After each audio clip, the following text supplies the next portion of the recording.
Bismillahirrahmanirrahim.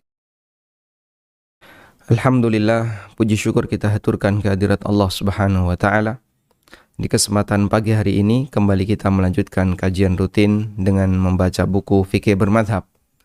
Dan insyaAllah yang akan kita baca adalah menyebutkan rincian tentang ikhtilaf at-tadad, perbedaan pendapat yang itu merupakan hasil dari ijtihad, kemudian berkonsekuensi adanya perbedaan di kalangan kaum muslimin. Sehingga kebenaran yang ada dalam perbedaan pendapat ini hanya satu. Karena itu yang lain adalah pendapat yang keliru. Dan dalam ikhtilaf tadad ini ada dua ya. Ada yang mu'tabar dan ada yang ghair mu'tabar. Sekarang akan kita baca. Bagi Bapak Ibu yang memiliki bukunya silahkan dibuka di halaman 169. Saya dahului kita ulang ya keterangan yang disampaikan oleh Imam Syafi'i rahimahullah dalam kitabnya Ar-Risalah. Ar-Risalah merupakan kitab usul fikih, dinyatakan sebagai kitab usul fikih yang pertama yang ditulis oleh Imam Asy-Syafi'i rahimahullah. Beliau menyebutkan tentang masalah perbedaan yang sifatnya hasil ijtihad, sehingga tidak mungkin semuanya benar. Karena ini adalah keterangan yang saling bertentangan atau berbeda yang tidak mungkin semuanya dinilai benar. Beliau menyebutkan wa ma kana min dzalika yahtamilu ta'wil. Namun jika dalil itu masih memungkinkan untuk ditakwil dalam arti ada beberapa kemungkinan makna. Wa yudraku qiyasan, dan ada kasus yang dipahami berdasarkan metode qiyas. Fadhabal muta'awwil awil qais. Kemudian orang yang melakukan takwil ini, ulama yang melakukan takwil atau melakukan qiyas ini memilih salah satu di antara kesimpulan. Ila ma'nan yahtamiluhul khabar awil qiyas. Memilih kepada salah satu di antara makna dari dalil atau dari qiyas. Wa in khalafahu fihi ghairuhu. Meskipun ini menyalahi pendapat yang lain, lam akul innahu yadhiqu alaihi dhiqal khilafi fil mansus. Maka tidak boleh dipersempit sebagaimana kasus ikhtilaf yang menyalahi dalil yang tegas. Sehingga beliau menyebutkan bahwa perbedaan ada yang menyalahi dalil yang tegas. Menyalahi dalil tegas. Untuk jenis seperti ini beliau sebut sebagai perbedaan yang ghair mu'tabar. Perbedaan yang tidak diperhitungkan. Yang kedua, ada yang tidak menyalahi dalil tegas.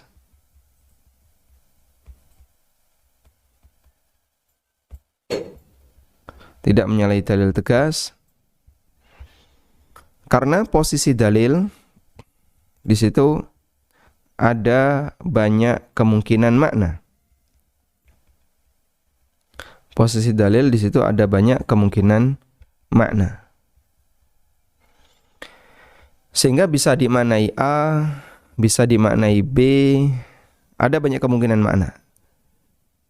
Dalil ini memiliki banyak kemungkinan makna. Bisa makna 1, makna 2, makna 3, makna 4, dan seterusnya. Ada banyak kemungkinan makna. Ketika di sana ada banyak kemungkinan makna, maka kalau ulama mengambil salah satu makna, saya lebih condong kepada A atau condong kepada B. Inilah yang dimaksud dengan ikhtilaf yang mu'tabar. Kata Imam Asy-Syafi'i, tidak boleh dipersempit dalam posisi ini, sebab masing-masing punya ijtihad dan mereka mendekatkan dirinya kepada salah satu kemungkinan dari makna itu. Meskipun dari kemungkinan-kemungkinan itu ada yang lebih mendekati, ada yang cukup jauh. Ada yang lebih mendekati dan ada yang cukup jauh. Baik, selanjutnya coba kita baca. Kita akan sebutkan contoh masing-masing. Contoh ikhtilaf yang ghair mu'tabar. Terjadi perbedaan pendapat antara Hanafiyah dengan jumhur ulama. Apakah wanita boleh menikah tanpa wali? Menikah tanpa wali itu sama dengan menikahkan dirinya sendiri. Sehingga ada seorang lelaki, dia datang, lalu dia melamar, mau menikah. Dan wanita ini menerima. Lalu dilakukan pernikahan. Tentu saja ada saksi. Kemudian terjadilah akad antara wanita ini dengan si lelaki tadi. Sebagaimana layaknya jual beli. Menurut jumhur, ini adalah pernikahan yang tidak sah. Karena pernikahan tanpa wali yang wali yang sah oleh syariat. Adapun menurut Hanafiyah, wanita boleh menikahkan dirinya tanpa wali. Pendapat Hanafiyah dalam hal ini tidak diperhitungkan karena bertentangan dengan nas dalil yang tegas, yaitu sabda Nabi SAW, la nikaha illa biwaliyin. Tidak boleh ada pernikahan tanpa wali. Juga disebutkan dalam hadis yang lain, Nabi SAW bersabda, ayyuma mra'atin nakahat bighairi idzni waliha fanikahuha batil. Wanita siapapun yang menikah tanpa izin walinya, maka nikahnya batil, fanikahuha batil. Diulang sebanyak 3 kali. Dengan demikian perbedaan dalam hal ini tidak diperhitungkan. Artinya seharusnya tidak boleh ada yang beda pendapat dalam hal ini. Jadi yang dimaksud perbedaan yang tidak diperhitungkan artinya seharusnya tidak boleh ada beda pendapat dalam hal ini. Mengingat dalil dalam masalah ini sudah demikian jelas bahwa akad nikah tidak boleh kecuali jika ada wali. Baik. Al-Is bin Abdissalam, salah seorang ulama madhab Syafi'iyah, menyebutkan, anna ma'khadhal mukhalif in kana fi ghayatid dha'f wal bu'di minas shawab. Jika orang yang beda pendapat menggunakan landasan yang sangat lemah, wal bu'di minas shawab, dan terlalu jauh dari nilai kebenaran, fala nadhara ilaihi wal iltifata alaihi, maka tidak perlu dilirik, tidak perlu dilihat, tidak perlu dilirik. Artinya seharusnya tidak perlu ada perbedaan itu, sebab perbedaan itu terlalu jauh dari kebenaran.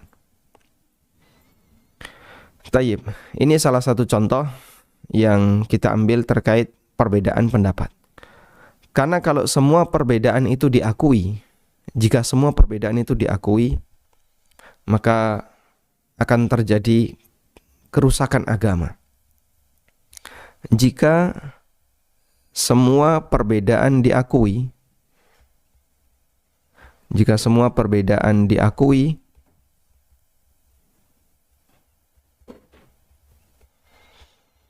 akan ada kerusakan agama. Kerusakan agama maksudnya gimana? Agama di tengah umat ini akan rusak.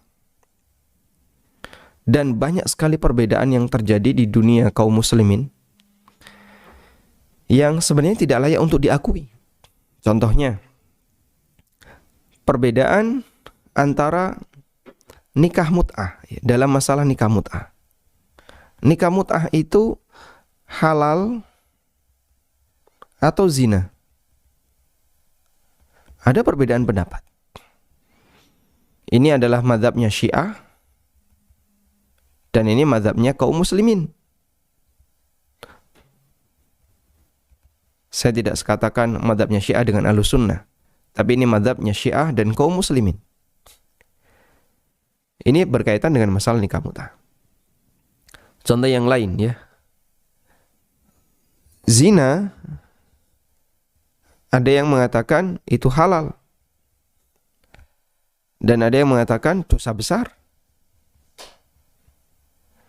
Ada perbedaan pendapat antara salah satu tokoh liberal, sebagaimana yang sempat viral, dan antara kaum muslimin. Terjadi perbedaan pendapat dalam masalah ini. Khamr. Ada 2 pendapat. Khamr di tempat dingin ya. Di tempat dingin. Boleh nggak minum khamr di cuaca dingin atau di daerah yang suhunya dingin? Ada perbedaan pendapat. Ada yang mengatakan dosa besar, dan ada yang mengatakan boleh. Dan ini pendapat kaum muslimin, yang ini pendapatnya liberal. Jadi kalau semua pendapat seperti ini diakui, rusak agama. Sebab ketika terjadi ikhtilaf ijtihadiyah yang itu sifatnya mu'tabar, maka kemudian masyarakat awam yang mereka berkonsultasi lalu diberi jawaban. Dalam hal ini ada dua pendapat. Dan A, B, C, masing-masing pendapat memiliki landasan ijtihad yang kuat. Kemudian masyarakat awam itu memilih kepada salah satu yang menurut dia yakin ini insya Allah lebih mendekati. Diperbolehkan. Kalau seperti ini diakui dalam ranah itu, nikah mut'ah, zina itu halal ataukah dosa besar, minum khamar di tempat yang dingin itu boleh ataukah dosa besar, ya. Andaikan ini semuanya diakui, Anda bisa bayangkan akan terjadi kerusakan yang besar di masyarakat dalam masalah agama. Sehingga semacam ini perbedaan yang tidak boleh diakui. Baik, sekarang kita akan baca contoh perbedaan yang sifatnya mu'tabar. Terjadi perbedaan pendapat tentang kunut subuh. Menurut Malikiyah dan Syafi'iyah, kunut subuh disyariatkan. Menurut Hambali dan Hanafiyah, kunut subuh tidak disyariatkan. Terjadi perbedaan pendapat tentang bolehkah wanita haid membaca Al-Quran. Menurut jumhur ulama, wanita haid tidak boleh membaca Al-Quran maupun menyentuh Al-Quran. Adapun menurut Malikiyah, wanita haid boleh membaca Al-Quran tanpa menyentuhnya. Terjadi perbedaan pendapat tentang menyentuh wanita yang bukan mahram. Apakah membatalkan wudu ataukah tidak? Dan mohon untuk dicatat bahwa termasuk wanita bukan mahram adalah istri. Karena istri boleh dinikahi, makanya jadi istri. Sehingga ketika bersentuhan dengan suaminya, apakah itu membatalkan wudu ataukah tidak? Menurut Hanafiyah, menyentuh wanita yang bukan mahram tidak membatalkan wudu. Adapun menurut Syafi'iyah, itu bisa membatalkan wudu baik disertai syahwat maupun tanpa syahwat. Nah, semacam ini masuk dalam kategori ikhtilaf yang mu'tabar, sehingga ada dalil, lalu dari dalil itu dioleh oleh para ulama melalui proses ijtihad. Dari proses ijtihad itu mereka menghasilkan hukum yang berbeda-beda karena mereka memiliki perbedaan dalam pendekatan. Ketika ada perbedaan dalam pendekatan, yang satu berpendapat A, yang satu berpendapat B, berarti posisi pendekatan itu sifatnya adalah kemungkinan dia memilih kepada kemungkinan yang ada. Walhamdulillahirabbil alamin. Baik. Selanjutnya perbedaan yang berangkat dari pemikiran yang menyimpang. Jadi di sini perbedaan yang sifatnya tadad kami bagi menjadi dua, ya. Yang pertama yang dia berasal dari hasil ijtihad, namun yang satu keliru dari kebenaran, salah, menyimpang dari kebenaran. Dan yang kedua dari pemikiran yang menyimpang. Dari sejak awal orang yang berbeda ini punya prinsip yang salah sejak awal. Inilah perbedaan yang berangkat dari akidah dan keyakinan yang menyimpang, disebabkan karena racun pemikiran, syubhat, atau kadang karena hawa nafsu. Lalu ada orang yang punya prinsip waton suloyo. Pokoknya dia bilang A, kita bilang B. Dia bilang C, kita bilang D. Waton suloyo itu yang penting tampil beda. Karena kan ada sebagian orang yang modelnya kayak gitu, ya. Dia karakternya waton suloyo. Kalau dia bilang A, kita akan bilang B. Kalau dia bilang C, kita akan bilang D. Ini bahkan terjadi di negara kita, ya. Kadang ada prinsip yang sifatnya waton suloyo. Pokoknya kalau dia bilang A, saya mau bilang B. Misalnya perbedaan antara Ahlussunnah dengan Syiah, dengan Khawarij, Mu'tazilah, Asy'ariyah, dan yang lainnya. Perbedaan ini muncul dari latar belakang, akidah, dan penyimpangan yang dimiliki oleh kelompok selain Ahlussunnah. Contoh misalnya nikah mut'ah, apakah itu berpahala ataukah perbuatan zina? Terjadi perbedaan antara kaum muslimin dengan Syiah.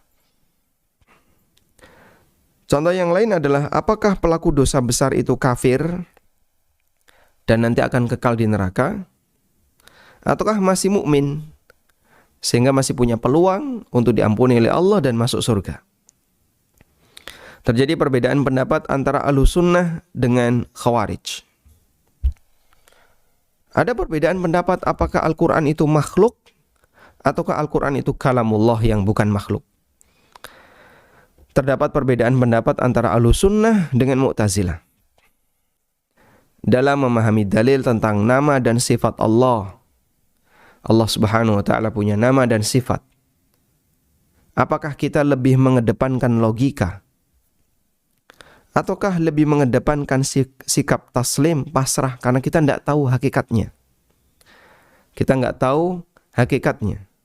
Sebab tidak ada makhluk yang tahu hakikat zat Allah, hakikat sifat-sifat Allah.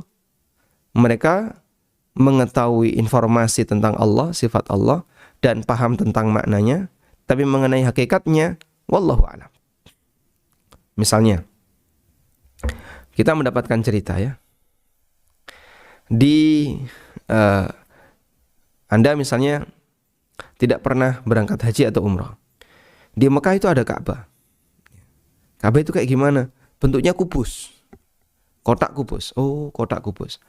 Kalimat kotak kubus itu kan orang paham ya. Oh, kotak kubus itu kayak gitu, paham. Tapi seperti apa wujud fisik Ka'bah? Karena dia belum pernah lihat dan tidak ada gambar. Anggap terjadi di tahun sebelum ada foto. Karena tidak ada gambar, tidak ada foto yang dia lihat, dia cuma dapat cerita Ka'bah itu kotak kubus. Dan dia memahami kotak kubus itu kayak gini, yaitu kotak kubus. Paham ya? Tapi seperti apa hakikat kotak kubus itu, hakikat Ka'bah itu, dia belum bisa mendetailkan. Sudah? Nah, Ahlussunnah mendapatkan informasi. Kaum muslimin dapat informasi tentang Allah dalam Al-Quran. Banyak sekali. Allahu la ilaha illa huwal hayyul qayyum. Huwallahu alladzi la ilaha illahu. Al-malikul quddusus salamul mu'min. Al-muhaimin dan seterusnya. Allah juga berfirman, Qul huwallahu ahad. Allahus samad. Lam yalid wa lam yulad. Wa lam yakul lahu kufuwan ahad. Innallaha azizun hakim. Wa kana rabbuka wa kana Allahu sami'an basira wa kana Allah innallaha, itu banyak sekali dalam Al-Quran. Dan Ahlussunnah punya sikap taslim. Kita pasrah kepada seluruh dalil ini, dalam arti kita terima dengan baik. Kita pahami sesuai dengan makna teksnya. Sementara seperti apa hakikatnya, wallahu alam, hanya Allah yang tahu. Terjadi perbedaan antara Ahlussunnah dengan Asy'ariyah dan Ahlul Kalam. Karena Ahlul Kalam mereka merancang tentang akidah tentang Allah dengan logika. Mereka membuat akidah tentang Allah itu dengan logika. Sehingga kalau menurut logika mereka sesuai, diterima. Kalau tidak sesuai, nggak diterima. Dan tokohnya adalah Ar-Razi, Al-Amidi, Al-Juwaini, para tokoh-tokoh Asy'ariyah di masa silam. Dan logika itu masih diberlakukan sampai sekarang oleh sebagian penganut Asy'ariyah. Yang mereka anggap itulah akidah Asy'ari. Dan logika ini logika taklid kepada beberapa tokoh yang tadi kita sampaikan. Sehingga dalam pembahasan Asy'ariyah selalu mereka mengutip keterangan Ar-Razi, mengutip keterangan Al-Amidi, mengutip keterangan Al-Juwaini. Itu logika taklid. Alurnya alur taklid. Taklid kepada mereka daftar tadi. Padahal yang namanya logika itu kan berkembang. Yang seharusnya kalau mereka komitmen dengan logika kok taklid. Seharusnya logika itu berkembang. Beda dengan Ahlussunnah. Prinsip Ahlussunnah dalam masalah asma wa sifat, mereka taklid kepada para sahabat. Dan tentu saja sahabat kita yakini sebagai manusia terbaik mengikuti Rasulullah SAW. Karena Allah Subhanahu wa ta'ala jadikan standar iman yang benar adalah imannya para sahabat. Allah berfirman, fa in amanu bimithli ma amantum bihi faqad ihtadaw. Kalau mereka beriman sebagaimana imannya kalian wahai para sahabat, maka mereka akan mendapatkan petunjuk. Allah Subhanahu wa taala perintahkan kita untuk beriman. Dan Allah tidak biarkan kita untuk mencari iman. Sehingga kalian harus beriman, sekarang silahkan rancang bagaimana cara beriman. Allah tidak berfirman demikian. Allah tidak perintahkan demikian. Namun Allah perintahkan kita untuk beriman, lalu Allah Subhanahu wa taala perintahkan kita untuk mengikuti iman sebagaimana yang Allah ajarkan. Allah berikan paket iman. Ini adalah paket iman, silahkan dipelajari. Masya Allah. Sehingga ini sebenarnya adalah anugerah yang luar biasa. Allah perintahkan kita untuk beriman, dan Allah ajarkan kepada kita bagaimana objek iman yang harus kita imani itu. Sehingga kita tidak perlu untuk mencari-cari, merangkai iman, membuat rangka iman. Tidak perlu. Kenapa tidak perlu, Pak? Karena iman itu diberi oleh Allah Subhanahu wa taala satu paket iman seperti ini. Maka tidak perlu untuk membuat menyusun rangka iman. Karena tidak mungkin. Makanya Asy'ariyah pakai logika, beda dengan Maturidiyah. Beda dengan Kullabiyah. Nanti beda lagi dengan Mu'tazilah, beda lagi dengan Jahmiyah, beda lagi dengan Qadariyah. Terus mau pakai logika yang mana? Semuanya logika. Sehingga tidak bisa. Yang benar Asy'ariyah. Tidak, Kullabiyah mereka mengaku Ahlussunnah. Ya. Maturidiyah mereka juga mengaku kamilah Ahlussunnah. Sehingga semua mengklaim ini hasil logika ya. Kita bicara belajar akidah dengan membangunnya berdasarkan logika. Asy'ariyah mengaku kami Ahlussunnah. Maturidiyah yang juga dengan logika mengaku Ahlussunnah. Kullabiyah juga mengaku Ahlussunnah. Dan semuanya dibangun berdasarkan prinsip logika. Terus yang jadi pertanyaan, mau pakai logika yang mana? Sedangkan Ahlussunnah wal Jamaah yang sejatinya, Abul Hasan Al-Asy'ari itu hidup di abad setelah 300-an Hijriah ya, berarti abad 4. Sementara Ahlussunnah kan dia mengambil prinsip berakidah yang diajarkan oleh para sahabat. Jadi lompat sebelum itu. Tidak mengikuti logikanya Asy'ari, Maturidi maupun Kullabi. Dan pengakuan semacam ini disampaikan oleh banyak ulama Asy'ariyah, tokoh-tokoh Asy'ariyah, bahwasanya akidahnya salaf seperti ini. Akidahnya salaf artinya akidah sahabat. Meskipun saya pilih yang ini, sehingga dia lebih memilih logika. Maka kita mengakui bahwasanya mereka adalah orang-orang yang memiliki peran besar dalam dakwah Islam. Tapi dalam masalah akidah mereka mengambil posisi lebih menggunakan logika. Sementara Ahlussunnah wal Jamaah lebih memilih sikap taslim, pasrah. Kami mengikuti ini dan pasrah dengan ini. Karena akidah kita tidak bisa merancangnya dengan logika. Walhamdulillah, semoga bisa dipahami dengan baik. Sehingga kalau kita buat organogram ya, tentang macam-macam perbedaan, maka kita bisa buat sebagai berikutnya. Jadi organogram ikhtilaf,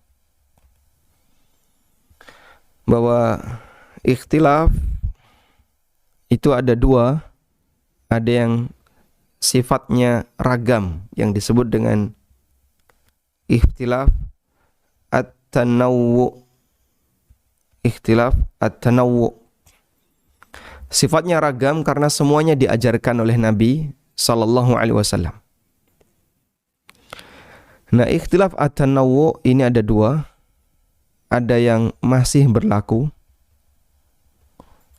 Karena masih berlaku, maka semuanya dipraktekkan bergantian.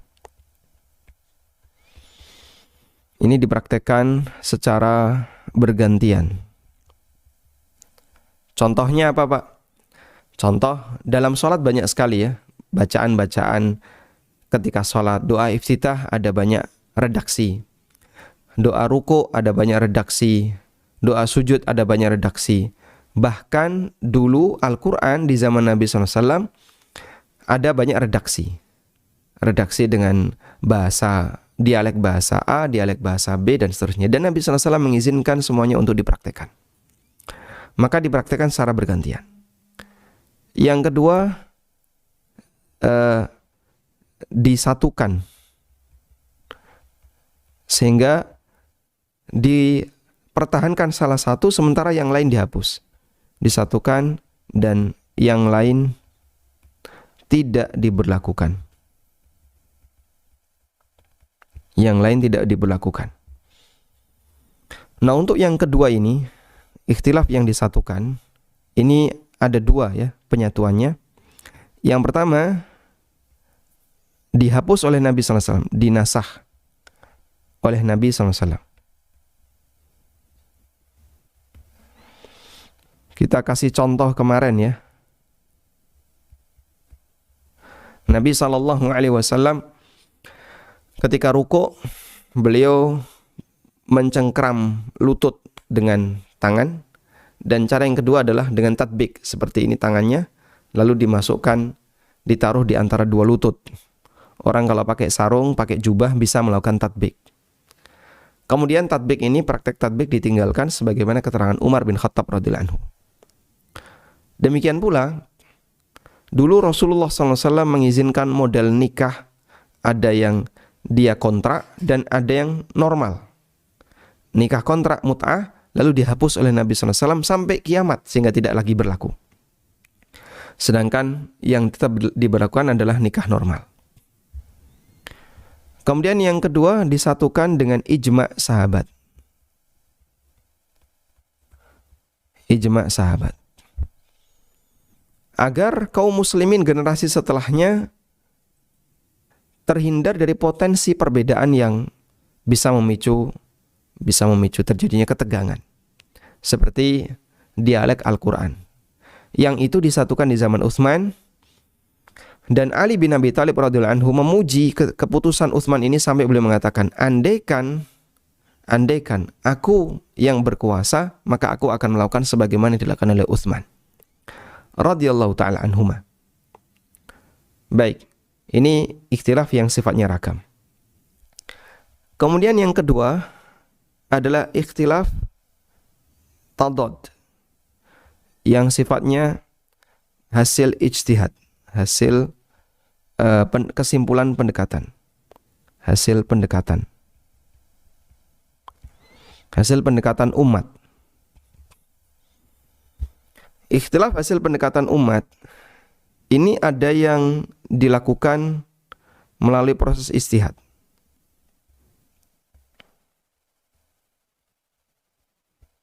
Ini ada yang dilakukan dari semangat untuk mengikuti kebenaran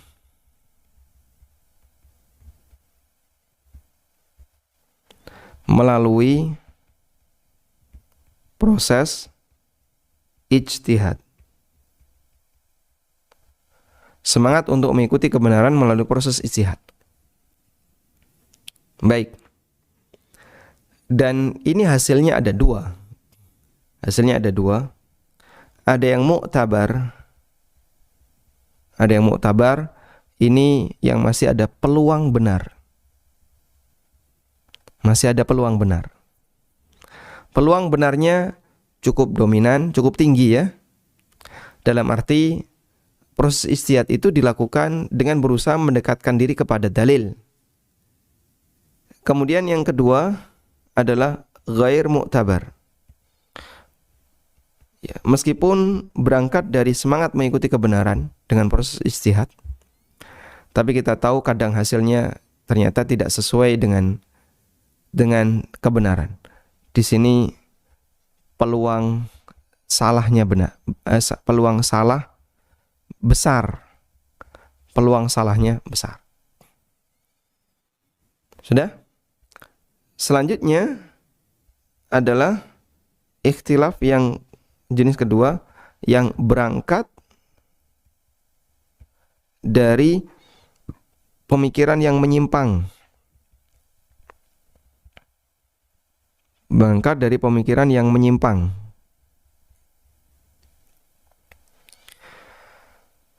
Seperti yang terjadi antara Ahlussunnah dengan Mu'tazilah, Ahlussunnah dengan Khawarij, Ahlussunnah dengan Ahlul Kalam, termasuk antara kaum muslimin dengan Syiah, kaum muslimin dengan Jahmiyah, dan seterusnya.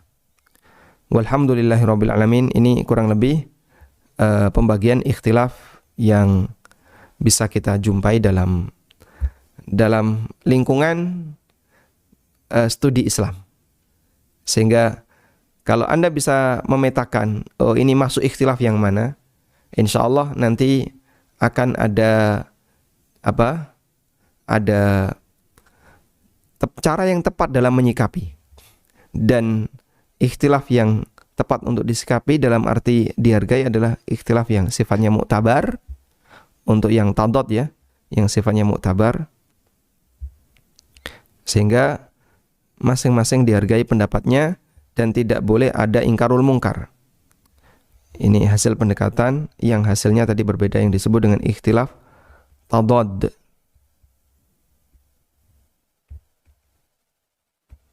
Baik. Walhamdulillahirabbil alamin. Kemudian tadi kita sudah sebutkan beberapa contohnya. Nah, dan insya Allah di kesempatan berikutnya kita akan mempelajari tentang syarat ikhtilaf yang muktabar. Kapan sebuah ikhtilaf itu terhitung, dihargai, dianggap sebagai sesuatu yang muktabar. Akan kita baca persyaratannya di pertemuan berikutnya. Demikian, wassallallahu ala nabiyyina Muhammadin wa ala alihi wa sahbihi wasallam.